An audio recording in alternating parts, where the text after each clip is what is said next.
bahwasanya secara sederhana hidup manusia dibagi berapa bagian? Dua. Satu bagian yang mampu dia kontrol, yang satu lagi bagian yang tidak mampu dia kontrol.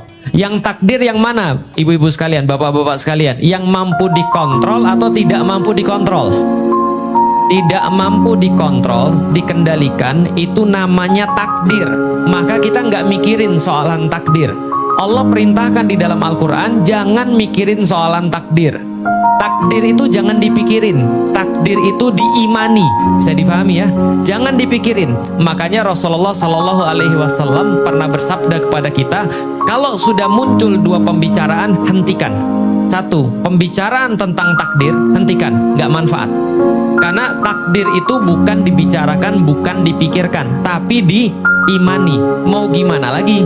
Orang kita nggak pernah milih, orang kita nggak pernah bisa kendalikan, maka tidak akan dihisap juga. Ngapain diomongin? Ya kan ya? Itu kata Rasul yang pertama. Yang kedua, kalau sudah sampai pembicaraan itu tentang para sahabat, alias pembicaranya sudah negatif tentang para sahabat, tinggalin. Jangan. Kenapa? Sahabat-sahabat Rasul itu hidupnya sama Rasul. Saya difahami ya? Sahabat Rasul itu hidupnya sama Rasul. Siapa kita bisa ngejudge atau menghukumi mereka? Sahabat ini kayaknya begini, sahabat ini kayaknya begini, sahabat ini kayaknya begini. Aku lebih senang sahabat yang ini, sedangkan sahabat kayak ini dia punya cacat dan segala macam. Hentikan, ini obrolan gak bermanfaat. Maka obrolan-obrolan yang gak bermanfaat, salah satunya adalah obrolan tentang takdir. Karena kalau diobrolin, nanti bikin stres. Kita sudah tes kan kemarin kan ya? Ada seseorang meninggal itu ajal. Ajal itu takdir atau pilihan? Takdir. Maka ajalnya gak usah dibahas. Jangan sampai nanti ibu tiba-tiba ditinggalin suaminya, atau ibu tiba-tiba ditinggalin sama bapak ibunya, sama orang tua. Lantas kita mikirin, coba, andai, ini pembicaraan dosa malah. Makanya di dalam hadis itu Rasul sampaikan, kalau sudah datang takdir Allah, beriman. Jangan bicara tentang andai, jangan bicara tentang kalau, kan gitu kan ya. Misalnya contoh, ketika ada seseorang meninggal, kita bilang, andai dia sampai ke rumah sakit lebih awal, andai dokternya datang lebih cepat, kalau saja saya punya duit, kan gitu kan ya. Lah kalau mikirin semua ini jadinya stres, karena kita nanti jadi tidak beriman pada takdir Allah. Lebih parah lagi, ada orang ngelihat mukanya nggak suka, andai saya lahirnya dari Brad Pitt, gitu kan ya. Andai saya lahirnya Shahrukh Khan anaknya, mungkin wajah saya nggak sejelek ini, mungkin kata dia. Atau andai saya lahir jadi orang Sunda, kan putih. Atau andai saya lahir jadi kayak orang Korea misalnya, dan seterusnya dan seterusnya dan seterusnya. Itu udah perkara takdir. Perkara takdir nggak usah diobrolkan. Nah, hanya saja kita juga bahas kemarin, kadang-kadang orang-orang muslim itu dalam perkara-perkara takdir dia suka obrolin, dalam perkara-perkara pilihan malah dia tidak pernah obrolkan, tapi nyalahin takdir. Ini kebalik. Kan kita sudah bilang, kalau kita mau berusaha sungguh-sungguh, kalau kita mau serius dalam usaha kita, maka dia harus usaha di wilayah takdir atau pilihan. Pilihan. Maka Rasulullah, walaupun dia nabi, walaupun dia sudah pasti ditolong oleh Allah, walaupun dia pasti tidak akan wafat sebelum tugasnya selesai, tapi pas perang Badar, Nabi pakai zirah 2 lapis. Nabi diskusi tentang strategi perang lama sama sahabat. Nabi menyiapkan barisan para sahabat, ngasih strategi, ngasih taktik. Kenapa? Karena itu di wilayah takdir atau pilihan. Pilihan. Tapi Nabi dalam perkara-perkara takdir, Nabi mencontohkan kita beriman dalam perkara takdir. Contoh misalnya, ada yang tahu Nabi punya anak laki-laki wafat. Kapan wafatnya? Wafat kemudian gerhana. Ketika wafat kemudian terjadi gerhana, apakah kemudian Rasul menghubungkan antara wafatnya anaknya dan gerhana sebagaimana yang dilakukan oleh orang-orang lain? Tidak. Rasul katakan, ini sudah ketentuan Allah. Kalau Allah mau ngambil, Allah ambil. Manusia tidak bisa menentukan kapan Allah mau ambil. Nabi panggil Ibnu Abbas. Ibnu Abbas, sini. Ibnu Abbas waktu itu usianya sekitar 8 tahun. Lalu kemudian ketika dipanggil Nabi, Ibnu Abbas bilang, iya Nabi. Lalu Nabi mengatakan pada Ibnu Abbas, sini saya ajarin kamu tentang perkara takdir. Nabi nggak ngomong gitu sih, tapi temanya dalam perkara takdir. Apa kata Nabi? Ibnu Abbas, kalau kamu mau minta, jangan minta sama manusia. Mintanya hanya pada Allah. Karena yang menentukan semuanya adalah Allah, bukan manusia. Kalau seluruh manusia berusaha mencelakakan kamu, tapi Allah belum takdir kamu celaka, kamu nggak bakal celaka. Nah, ini perkara takdir nih. Tapi kalau Allah pengen kamu dapat kebaikan dan kenikmatan, walaupun seluruh manusia berusaha menghalangi itu semua, kamu tetap akan dapat, karena yang ngasih adalah Allah. Itu penjelasan daripada Rasulullah tentang perkara takdir, tentang kemahakuasaan Allah. Apakah Ibnu Abbas setelah dengar itu lantas dia nggak belajar? Tetap belajar. Apakah dia nggak cari nafkah? Tetap cari nafkah. Maka beda antara pilihan sama perkara takdir. Kalau kita lagi memang dalam perkara-perkara pilihan, maka kita harus maksimal. Tapi kalau dalam perkara takdir, jangan mikir. Karena mikir itu di perkara pilihan. Jangan kebolak-balik. Takdir dipikirin, perkara pilihan tidak dipikirin. Urusan takdir ribut, dalam perkara-perkara pilihan malah nggak ribut. Contoh, hidung pesek itu takdir atau pilihan? Takdir atau pilihan? Berarti dipikirin atau diimani? Tapi ada orang yang kebalik. Hidung pesek itu adalah takdir, harusnya diimani. Alhamdulillah ya Allah, ini ciptaan yang terbaik. Kan gitu kan ya? Malah dipikirin gimana caranya agak mancung dikit, gitu kan ya? Gimana caranya biar mirip kayak orang-orang Arab gitu ya, yang hidungnya lebih panjang daripada mulutnya, gitu kan ya? Lah kalau kita kan kadang-kadang mulut kita lebih panjang daripada hidung kita. Nah gimana caranya agar hidungnya ini lebih panjang, lebih bagus? Kayaknya ada tulangnya di sini bagus. Pergi dia ke operasi plastik. Harusnya diimani, malah mikir lalu pergi operasi plastik. Dosa atau pahala? Dosa. Harusnya nggak usah dipikirin, malah pahala. Nggak dipikirin, diimani, malah pahala. Karena nerima ketentuan Allah. Lah pergi operasi plastik malah dosa. Karena perkara ini harusnya diimani, bukan dipikirin. Contoh lagi, punya suami baik, punya anak baik, jadi orang baik, jadi orang taat, itu perkara pilihan atau takdir? Pilihan. Berarti dipikirin atau diterima? Dipikirin, diusahakan gimana caranya. Jangan mikir kayaknya memang sudah takdir Ustadz, saya punya suami kayak Fir'aun. Paham ya? Sudah takdir Ustadz, saya itu kayak Asia. Sudah takdir Ustadz, suami saya tuh nggak taat. Enggak, itu bukan takdir, itu bisa milih. Bisa dipahami ya? Punya anak baik, punya anak nggak baik, itu bisa milih. Bisa dipahami ya?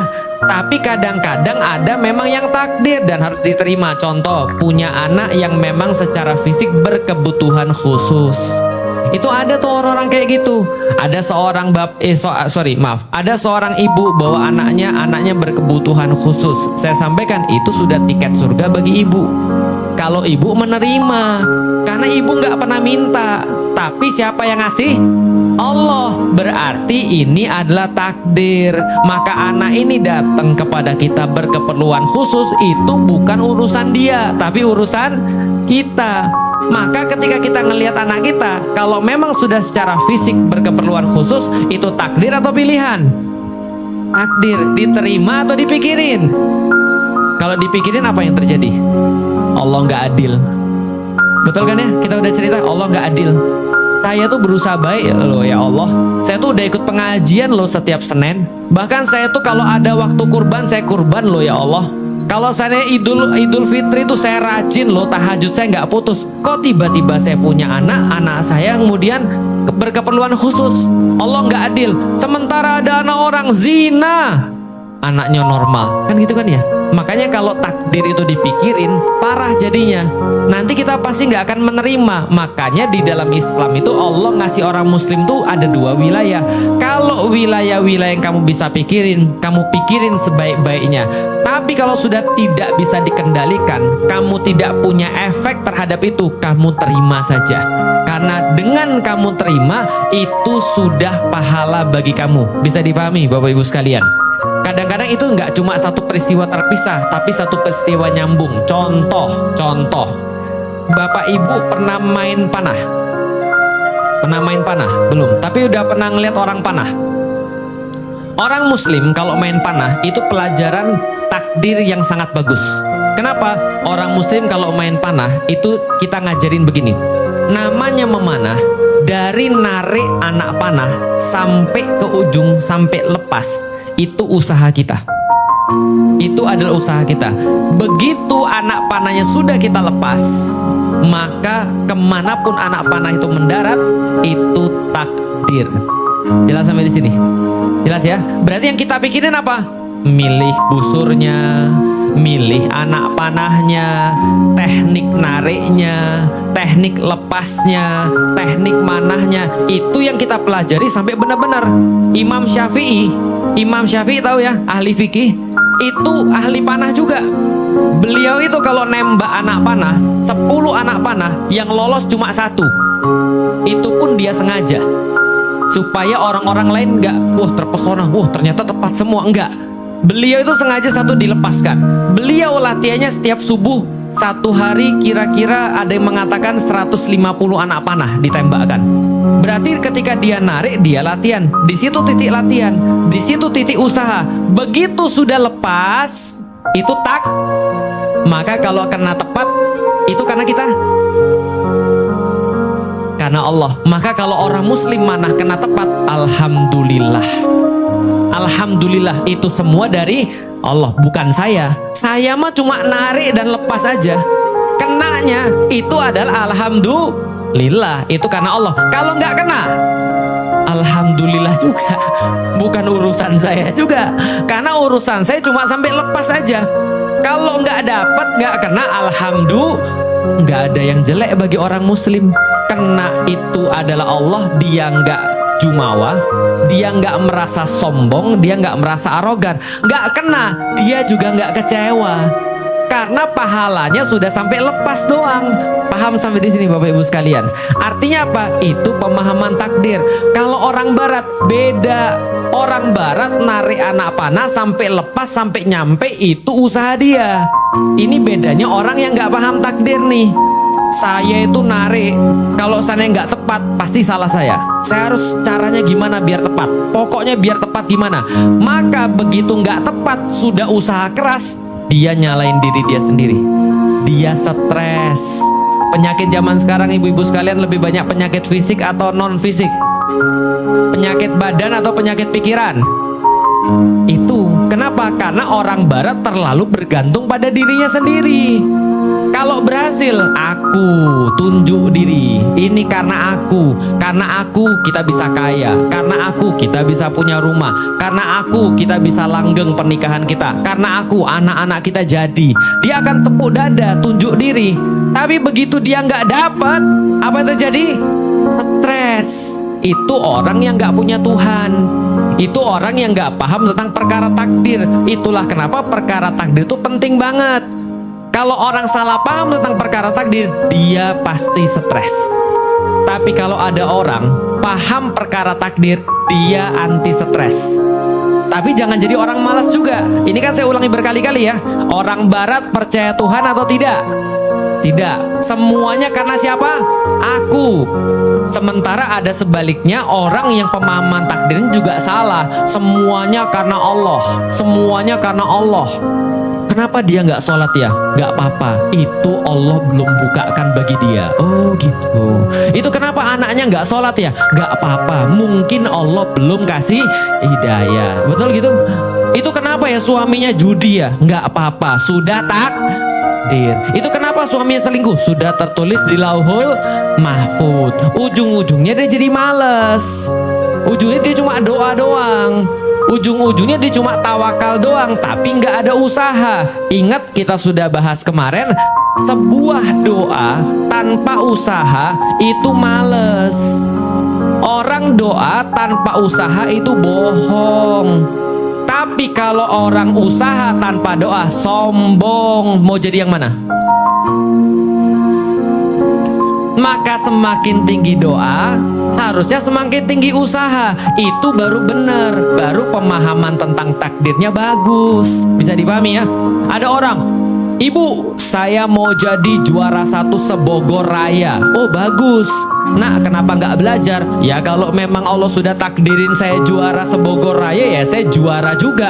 Ibu nggak ngerti kata Ustadz Felix Xiao kemarin, Ibnu Abbas dipanggil. Itu kan ya, Ibnu Abbas, kalau nanti kamu bisa, kalau kamu minta jangan pada manusia, pada Allah. Kalau kamu nanti mau dikasih oleh Allah, Allah kasih walaupun manusia nggak kasih. Kalau andaikan Allah belum mau kasih, Allah nggak kasih walaupun manusia mau ngasih. Artinya juara se-Bogor Raya itu takdir sudah. Paham? Ini betul atau salah? Salah. Maka pemahaman kita itu antara usaha sama tawakal itu harus setara. Itu baru orang paham tentang takdir. Bahwasanya usaha keras itu adalah apa yang Allah perintahkan buat manusia, dan penerimaan terhadap keputusan Allah itu adalah namanya Paham sampai di sini? Nanti ada banyak kasus tuh dalam kehidupan. Hati-hati, kita tuh senantiasa akan dites kasus-kasus. Contoh misalnya, anak kita tiba-tiba dia bandel, tiba-tiba anak kita maksiat, dia nggak mau sholat. Pertama kali harus ibu dan bapak pikirin apa?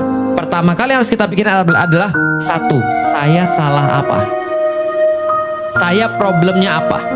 Kalau andaikan kita merasa tidak ada problem, coba tanya sama yang lebih tahu. Jangan-jangan ada yang miss. Jangan-jangan ada yang kita lupa dan kita lalai. Itulah perlunya nanya sama orang lebih berilmu. Ustadz, kenapa anak saya jadi begini? Ustadz, kenapa anak saya nggak begini? Dan seterusnya. Tapi kalau kita sudah melaksanakan semua yang memang menjadi kewajiban kita terhadap anak kita sebagai seorang orang tua, dan anak kita masih bandel juga, itu baru namanya sabar. Kan gitu kan ya. Contoh nyata, bapak saya sudah muslim atau belum? Belum. Saya sudah usaha atau belum? Tugas saya setiap hari adalah mencari usaha-usaha terbaik, cara baru untuk ngajak bapak saya masuk Islam, video baru apa yang bisa membuat dia lebih cepat masuk Islam, bagaimana caranya meyakinkan dia, berharap pada Allah, dan seterusnya. Paham? Itu tugas saya. Tapi ketika sampai sekarang beliau belum mau untuk menerima Islam, itu saya stres, saya pikirin. Enggak, pikiran saya itu pada usahanya doang. Karena yang diwajibkan oleh Allah adalah usahanya, dan saya usaha keras. Gimana mikirin? Doa tiap hari, usaha tiap hari, ngubungin dan segala macam. Itu adalah bagian saya. Tapi bagian dia masuk Islam itu nggak buat saya stres. Kepikiran iya, tapi balikin lagi. Ya sudah, yang namanya hidayah bukan tugas saya. Tugas hidayah adalah tugasnya Allah. Kalau Allah belum kasih hidayah, itu urusannya Allah, bukan urusan saya. Enak hidup saya? Berarti saya ribetnya, saya susahnya pada urusan bapak saya masuk Islam atau mendakwahi bapak saya? Mendakwahi bapak saya. Jelas sampai di sini? Itu yang harus kita berbenah terus. Narik panah sampai lepas itu urusan kita. Setelah dilepaskan itu urusan takdir Allah. Andai kena, alhamdulillah. Tidak kena pun kita sudah dapat pahala. Karena pahalanya bukan kena atau nggak kena, tapi pada narik panahnya. Paham sampai di sini? Contoh, ibu-ibu belum bisa baca Quran. Lalu ditanya, ibu kenapa belum bisa baca Quran? Saya sudah tua Ustadz. Saya tuh sudah tua jadi susah belajar Ustadz. Tapi ibu-ibu ikut tahsin. Enggak Ustadz, karena saya sudah tua. Berarti ini orang kira-kira salah atau benar? Salah. Kalau ibu-ibu sudah ikut tahsin, sudah ikut tajwid, belajar baca Quran, ikro lagi nggak apa-apa, belajar panjang pendek yang benar, makhrajnya yang bagus dan segala macam. Sudah belajar tetap nggak bisa-bisa. Bagus, itu ada hadisnya. Bagi mereka yang belajar, lalu kemudian sudah keras, tapi lidahnya tetap kaku, kata Rasul. Tapi lidahnya ini nggak lancar-lancar, ya tak, dia terbata-bata, kata Rasulullah. Maka bagi dia 2 pahala. Paham sampai di sini? Tapi ditarik dulu itu panahnya, dilepas dulu itu panahnya, baru setelah itu kita ngomong tentang takdir. Paham ya? Tapi kalau belum ditarik anak panahnya, belum dibeli busurnya, tiba-tiba langsung loncat tentang takdir, berarti males.